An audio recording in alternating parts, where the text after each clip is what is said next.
సీట్ల పెంపు ప్రకటనతో కాంగ్రెస్ నేతల్లో ఆశలు చిగురించాయా? సైలెంట్ గా ఉన్న నేతలు సైతం యాక్టివ్ అవ్వాలని నిర్ణయించుకున్నారా? పెరిగే సీట్లలో పోటీ చేసేందుకు తమకు అవకాశం ఇవ్వని అధిష్టానానికి వినతి పత్రాలు వెళ్తున్నాయా? పెరిగే సీట్ల కోసం అభ్యర్థులను జల్లెడపట్టే పనిలో కాంగ్రెస్ నేతలు నిమగ్నమయ్యారా?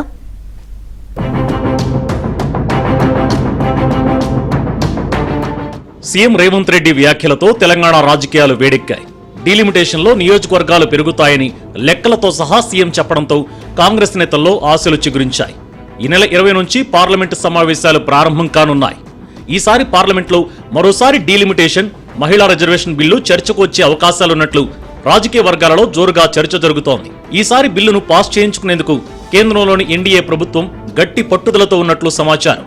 ఇన్ని రోజులు డీలిమిటేషన్ అడ్డుకుంటామని చెప్పిన సీఎం రేవంత్ డీలిమిటేషన్ జరుగుతుందని, తెలంగాణలో అసెంబ్లీ, పార్లమెంట్ సీట్లు పెరుగుతాయని చెప్పడం హాట్ టాపిక్ గా మారింది.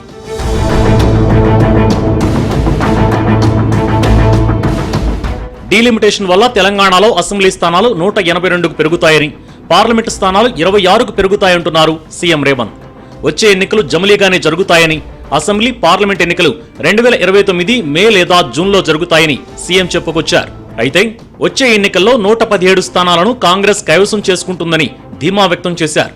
గతంలో అనేక సార్లు ఎన్నికలపై రేవంత్ చెప్పిన జోస్యం నిజం కావడంతో ఈసారి కూడా రేవంత్ చెప్పినట్లే 117 స్థానాలు గెలిచి ప్రభుత్వం ఏర్పాటవుతుందని హస్తం నేతలు ధీమా వ్యక్తం చేస్తున్నారు.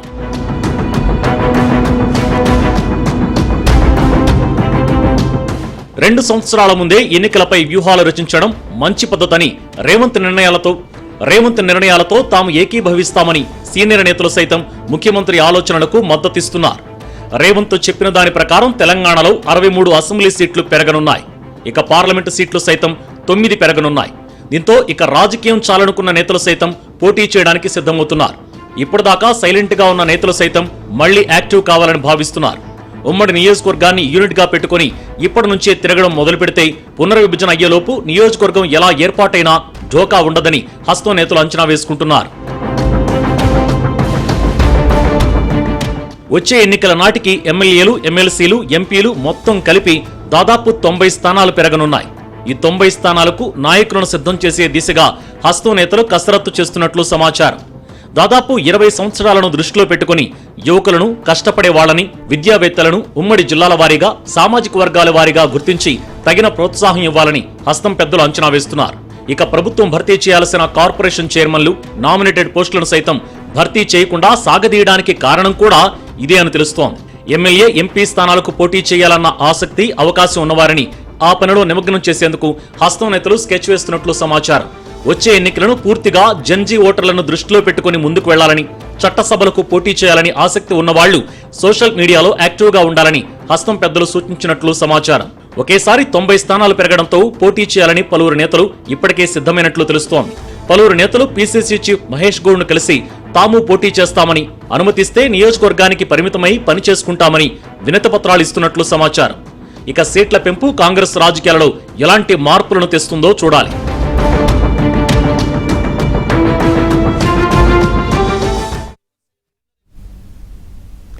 కాంగ్రెస్ నేతల అందరి టార్గెట్ హరీష్ రావేనా? సవాళ్లకు పరిమితమవుతారా? బీఆర్ఎస్ అగ్రనేతల కంచుకోటలను పెకలించగలరా?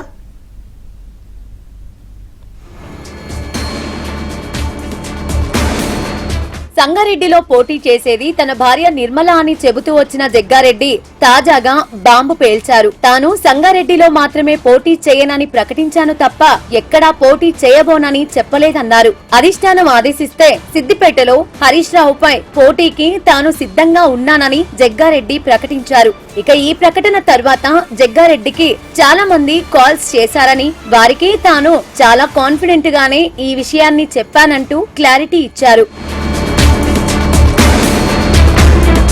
కొన్నేళ్లుగా హరీష్, జగ్గారెడ్డి మధ్య రాజకీయ వైరం కొనసాగుతోంది. ఇద్దరూ ఉమ్మడి మెదక్ జిల్లా నేతలు కావడంతో ఒకరిపై ఒకరు ఢీ అంటే ఢీ అంటున్నారు. సిద్దిపేటలో పోటీ చేస్తానని జగ్గారెడ్డి ప్రకటించడంతో తన రాజకీయ ప్రత్యర్థిని ఎన్నికల్లో ఎదుర్కొని సత్తా చాటే అవకాశం దొరుకుతుందని భావిస్తున్నట్లు జగ్గారెడ్డి స్నేహితులు చెబుతున్నారు. జగ్గారెడ్డి కామెంట్స్ కాంగ్రెస్ పార్టీలో చర్చకు దారి తీశాయి. కేసీఆర్, కేటీఆర్, హరీష్ ప్రాతినిధ్యం వహిస్తున్న నియోజకవర్గాల్లో తాము నామమాత్రపు పోటీ చేస్తున్నట్లు హస్తం పెద్దలు అంగీకరిస్తున్నారు. 3 నియోజకవర్గాల్లో బలమైన నేతలను రంగంలోకి దింపి సహాయ సహకారాలు అందిస్తే బీఆర్ఎస్ అగ్రనేతలను ఓడించవచ్చని కాంగ్రెస్ నేతలు భావిస్తున్నారు. ఇక జగ్గారెడ్డి లాంటి కీలక నేతలను గజ్వేల్, సిద్దిపేట, సిరిసిల్ల నియోజకవర్గాల్లో పోటీకి పెడితే ఆ 3 స్థానాలను కైవసం చేసుకోవచ్చని హస్తం పార్టీ పెద్దల ఆలోచనగా ఉంది.